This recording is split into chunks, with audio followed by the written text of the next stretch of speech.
Welcome in, Hawks fans. Your boy Bryce Lewis back at it again for another Believe in Hawks episode. The Hawks started a bit of a win streak, 3 in a row after beating the Charlotte Hornets 107-104 in Charlotte. Hawks getting a win that I would describe as not pretty, but needed. And I'll go into further elaboration in a moment.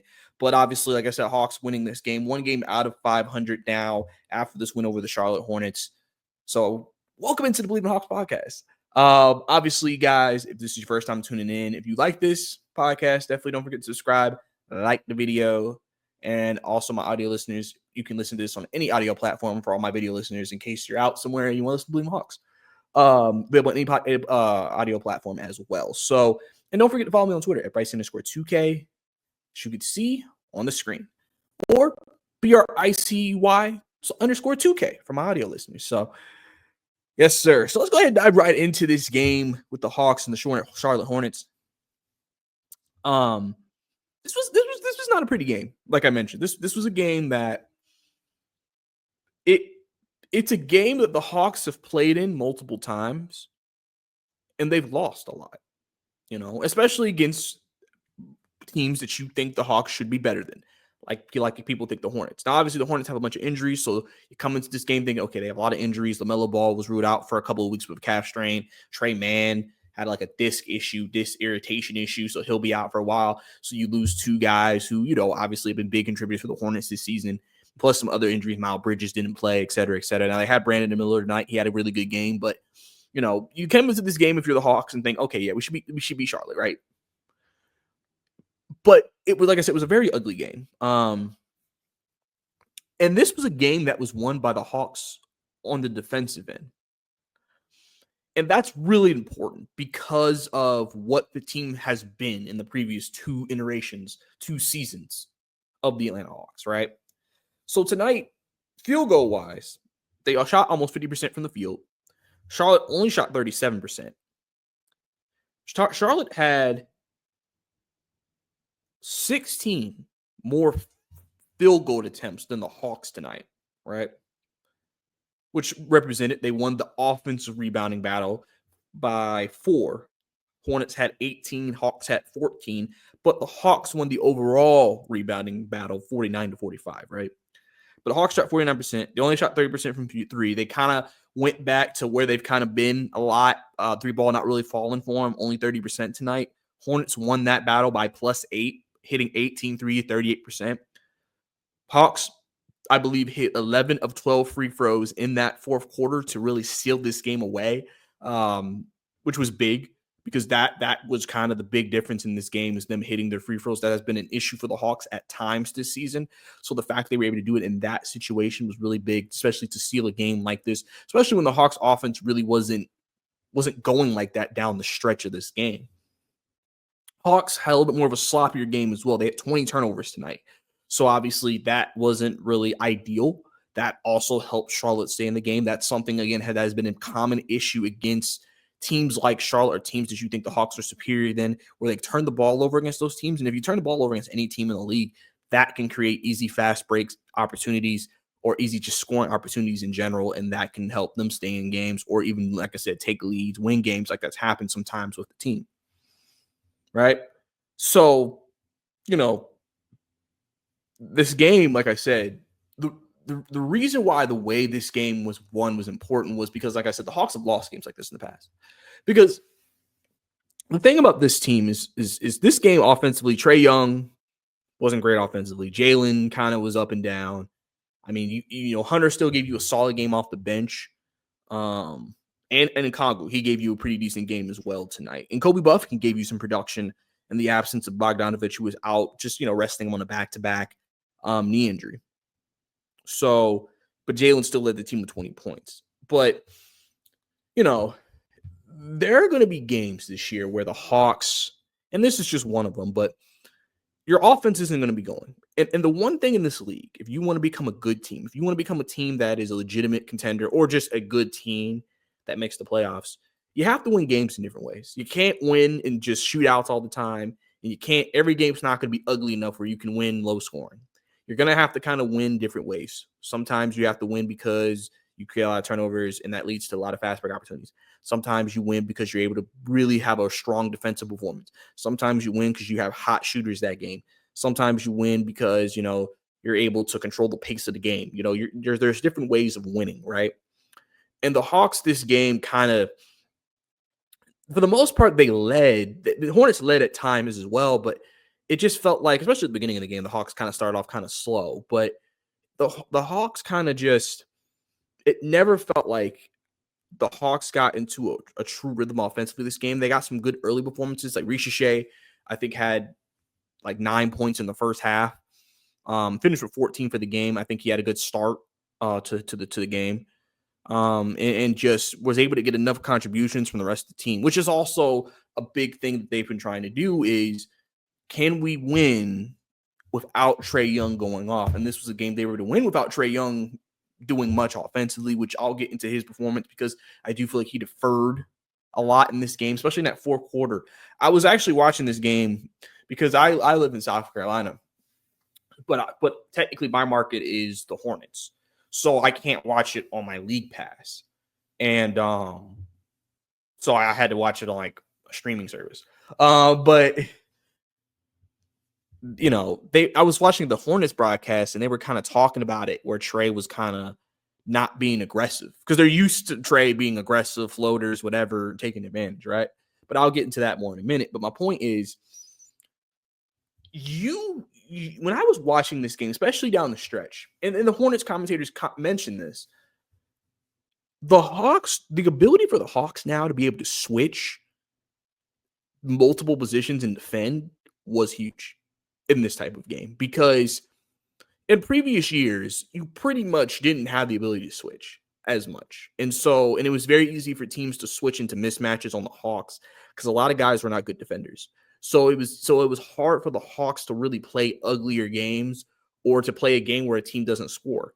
And so the Hawks really were pretty much in a position where they had to score. If they couldn't score, I mean, they're probably going to lose that game because they're not able to get enough stops, right? And so to play a game like this where you kind of had to rely on your defense, you had to, when you were struggling, can we get stops on Charlotte and help make them struggle to keep us in this game, keep us with the lead, hold on to the lead, things of that nature was important. Riche has really done a great job. There's one thing Riche has done this year is his defensive prowess. He's been really good for them defensively.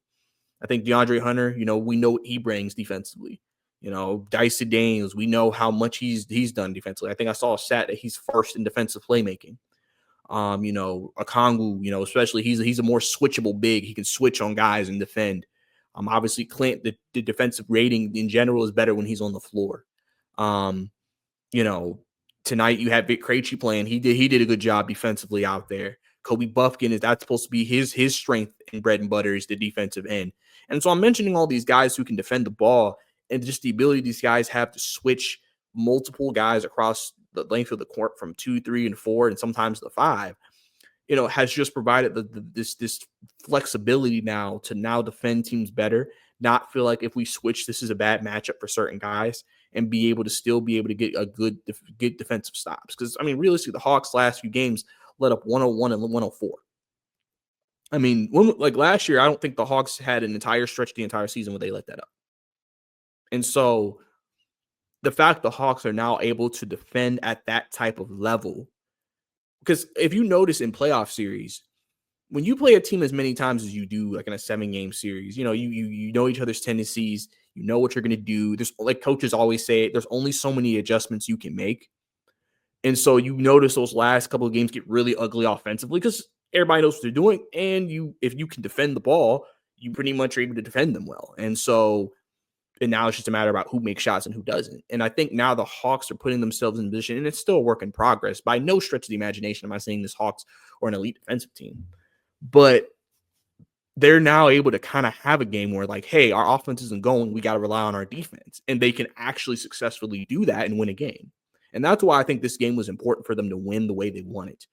Because you got to be able to win sometimes ugly in the league. That's how Miami's been so good in playoffs sometimes. They just make everything ugly. And then Jimmy Butler just makes enough shots, and Tyler Hero makes some key shots, and a couple of the role players hit key shots. And that's kind of what you need, especially on a night like this where Trae Young was not going. Jaylen Johnson, I mean, he led you in scoring, but he only had 20 points. So You had to get those key contributions from Hunter, from Okongwu, from Kobe, from Ricochet. But knowing that, hey, our stars didn't play well tonight, but we are still good enough defensively to keep the game within an arm's length or be able to hold a lead, I think is a really important accomplishment for this Hawks team. So, and like I said, I know Hornets, like I said, we're not healthy tonight. They didn't have all the scores there, even though it was really Brandon Miller and a couple of the guys kind of could contribute. But I think it's good for them to win a game like this for sure. And just to be able to say we can win a game in a different way than an up and down shootout. I think that's what you kind of saw in the Cleveland series, 2-game set they just had, where that first game, high scoring affair, kind of had to match firepower with firepower. And then the second game was kind of more of a just playing better half court basketball, creating opportunities, and still able to hold a team that usually is one of the best offensive teams in the league to only 101 points. So I think that, like I said, means a lot. And I think that's really good for the Hawks to be able to, like I said, win a game like this. And like I even mentioned the Hornets were talking about it. I remember on one of the last few plays of the game, the Hornets broadcasters were talking about how Jaylen was saying that because they said Jaylen Johnson was telling them uh, switch everything, and the thing is, like I said, I don't think the Hawks have been able to have that luxury the last couple of years to say, hey, we need to switch on this inbounds pass if we need to. Like I can guard whoever, Dyson can guard whoever, because they didn't have that. They didn't have that flexibility. So being able to do that, I think, has been big. Now, going back to what I was talking about with Trae, the Hornets commentators also mentioned that they felt like Trae Young, when he would drive down the paint, he would defer. And I felt like down the stretch, the Hawks were deferring a lot. They had a couple of shot clock violations. They had a couple of just sloppy offensive possessions. And I felt like that was a product due to, I don't know. It's weird because I feel like with this Achilles issue with Trae, there are going to be some games where he's going to feel good and be more aggressive offensively. And I think there's going to be some games where he's just kind of like, I'm going to be more deferred. I'm going to pass more. And I know that's not ideal, so to say, because you want Trae to be aggressive. He's your star. If you need him to take you home, you need him to say, all right, let me take over this game. Because I think I've seen some Fox fans talk about Trae really hasn't taken over games ever since his injury was told to us, right? Obviously, he's done a great job passing the ball. But tonight, like I said, was a very, very, very pedestrian game for Trae. 14-5. That's not a Trae Young stat line you would think of, right? You always think at least 10 assists maybe with those 14 points, or maybe 25 with the 5 assists. You're not thinking 14-5 is his stat line. And there were definitely some possessions. And I'm sure some people who, like I see, some of y'all who watched the game noticed Trae was just not aggressive. And I don't know if it's just his Achilles was not working with him. I don't know if he was overthinking it. Because like I said, Trae has one of the best floaters in the game, and so he had opportunities when he would get down the lane to take it, and he did it. He was looking to pass. He's driving the pass, and that's not. And usually, I feel like Trae has mentioned before in his past, like he'll early in the game, like a lot of teams do, or a lot of stars who have the ability to pass. Oh, I may be looking to get my teammates involved, and then kind of pick my spots and maybe get aggressive later in the game, depending on how the game flow goes. Trae, it felt like he's just been in pass mode all the way through the game. And then, obviously, he'll take an occasional floater. He'll take an occasional, whatever, right? And this is one of those games. And I just think it's interesting that the Hornets commentary team mentioned that. They mentioned that Trae, they sounded like legitimately shocked that he wasn't taking advantage of some of these drives. And so this evolution of this Hawks team is so important because them being able to win games while Trae Young isn't being Trae Young is so big. Because before, the Hawks were literally unable to do this. And realistically, Trae understands his value. He knows while I'm on the court, I'm still the main vocal point of defenses. And so I can still take advantage, even if I'm not scoring the basketball, and help my teammates still be able to successfully, score on possessions and still, without me having to go mega offensive, Trae can still win, which they've done a couple of times this year. So I think that was interesting for sure to kind of see how Trae has been playing in that regard. Obviously, again, I'm sure a lot more people would like to see a little bit more from Trae Young if they can. But, what you have right now is what you have with him. And so we'll see how he's feeling Monday, obviously back. And Charlotte's not that far from Atlanta, so I wouldn't be surprised with them. They're probably back. Well, I don't want to say they're probably back, but they're probably back in Atlanta now. And then you'll rest up for Sunday before you get ready for your Monday game and kind of go from there. So because I know a lot of us are kind of waiting for that offensive explosion, because the one thing that's weird about it is Trae has been taking a lot of threes, and he's done that, but he's taken a lot of them recently.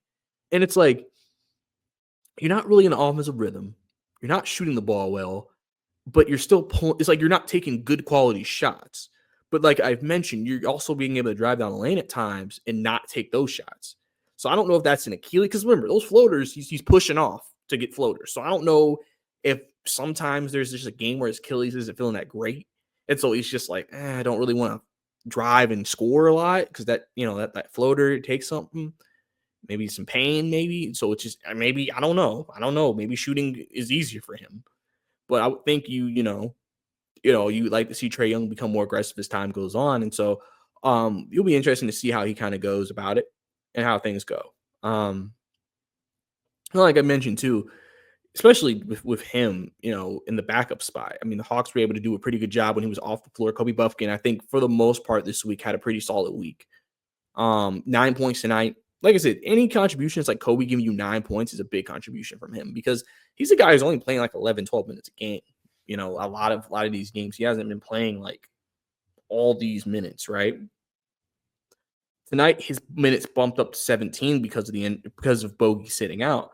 And like I said, 4 assists, 2 rebounds, 9. He was second off the bench with was +7. So, and third on the team overall. So, I mean, I got to give Kobe his credit. He's played well this past week. I mean, he was big in that first Cleveland game, especially that first stint he had of the Cleveland game, hitting a couple of big shots, kind of controlling the flow. I think that's also just Kobe getting more comfortable, which, I mean, obviously we have a lot of young players who are in a new position, who's in a new situation with new opportunities. And so being comfortable is is a big theme for them right now, getting cohesiveness and just, knowing what his role is and executing it. And I think, you're seeing that kind of recently with how he's played. Obviously, you like to see this continue, because like I said, there's probably going to be a game where Trey takes off. And so Kobe's going to start that game, and then we'll really be able to see, okay, Kobe, you're playing probably, I don't know if he's going to play 35, because Vic's probably going to play backup point, or Keaton, whoever they want. They can have them both play it. So, I mean, I could see Kobe playing 25 plus in the game like that, but it's trying to see how he does when he's kind of the main ball handler. I mean, obviously Jaylen's going to play a big part in that as well, unless Jaylen was out that game. But, Kobe's done some good work in this game. And I think, we know he's been really good with the help defense, contributing to turnovers, kind of just, being a good low man, as they say in the defensive sets sometimes. So, I just want to, give credit to Kobe and how he's played as of recently as well. Like I said, Jaylen Johnson led us in scoring tonight. He had 20 points, 3 rebounds, 9 assists. And then again, he had a good stat line: 8 of 12 from the field, 4-6 from 3. But he had 4 turnovers tonight. But he had 3 blocks. He also had the highest plus minus anybody on the team. Jaylen in the first half really didn't have his greatest game. He was I think he was second in scoring though, behind Rishi. But the thing about Jaylen is the fact that you're kind of starting to see a consistent stat line with him: 23-9, 21-5-7, 23-7-7. You're kind of starting to see those stat lines with him more often, because he also understands. He also is taking good shots. He's attacking the rim. He's been hitting his 3-point shot recently, which has been really big, because that's just big for him as a player. For a guy who's his strengths driving in the paint, some defenses are going to want to cheat and kind of be more, I want to give him space. So it's really important for him to hit these threes, because now the defense is like, well, we kind of can't let him open. Now, obviously, defenses will make their decision. They'll go into the game plan and think, all right, we'll live and die with Jaylen Johnson shooting threes. But, some teams may be like, all right, we got to defend that. And that can create opportunities for Jaylen to drive to the paint and get, and ones, fouls, dunks, things that we're used to seeing from him. So I think Jaylen Johnson overall has continued to play really well for us. And like I said, he has kind of really been a driving force in how they've played, just with his passing, his communication. He talks on the floor defensively, just continuing to go out there and, picking his spots. And I can tell when he's playing, when I watch Jaylen, he's being more patient. I think everybody kind of agreed those first couple of weeks he was kind of forcing it, but you can see he's playing the game much more patiently the last few especially, and you can see that that's why he's not having these like 7 for 19 games. He's having like these very efficient games because he's picking his spots. He's being patient. He's reading things better. He's getting more comfortable in his new role as a number 2 option and within what they're asking him to do on offense and defense. And I think, for Jaylen, that continued growth is going to be huge for them as they continue to move on, as I've mentioned. So I'm really happy about what I've seen. Really happy about what I've seen when it comes to what the Hawks are doing with his development and how he's coming along in that development as well. Dyson tonight, 8-5-3. Another not great offensive game. I know someone mentioned, I saw that they feel like he's became less offensively aggressive since, the last few games. And I can agree with that. I think it's one of those things where you got to understand when you have injuries, and especially when Trae's out, and with the situation they were in when he was playing against Boston, you got to understand, they needed Dyson to be more aggressive. And I know leading up to that, Dyson was trying to be more aggressive. I think right now, I think at times the team defers a lot or sometimes gives too many extra passes. I feel like I said it during the stretch of the fourth quarter. I saw that, and no one wanted to take the shot. And I think Dyson has kind of been. It just hasn't been more green light, attack, go, take the shot. And I think that's what you're seeing. Why you're seeing what you're seeing offensively. Like I said, but like I said, Dyson's not a guy who I'm expecting to get 18 points a night from. Obviously, if he can get you that, that's fantastic. And he's very much capable of it. But obviously, like I said, he impacts the game in different ways. And that's kind of what his role is on this team and what he does. But I think you can definitely say that his offensive aggressiveness has not been as prominent in terms of him actually actively trying to find his shot. So I don't know if that's just part of what they're trying to do. I don't know if that's just Dyson saying, let me be careful about what shots I take. Obviously, the Hawks could use any contribution they can get from him and, continuing to move on and so forth and so on. But overall, like I said, Hawks, to me, with Dyson, I still think he's playing within his role. He's doing what they're asking him to do. And I don't really think there's anything to really be too concerned about from that perspective. But just something I've observed. But overall, like I said, tonight, he was guarding Brandon Miller a lot. And Brandon Miller had a good game. Brandon Miller is obviously a bigger player, a younger player, a guy who people think could really be a star with LaMelo. So, we understood the matchup tonight, and it happens. Guys get cooked in the league. It's just part of basketball. So, but in the same time, Brandon Miller didn't shoot the ball 30 times and make 10 and went 7 of 19 from 3.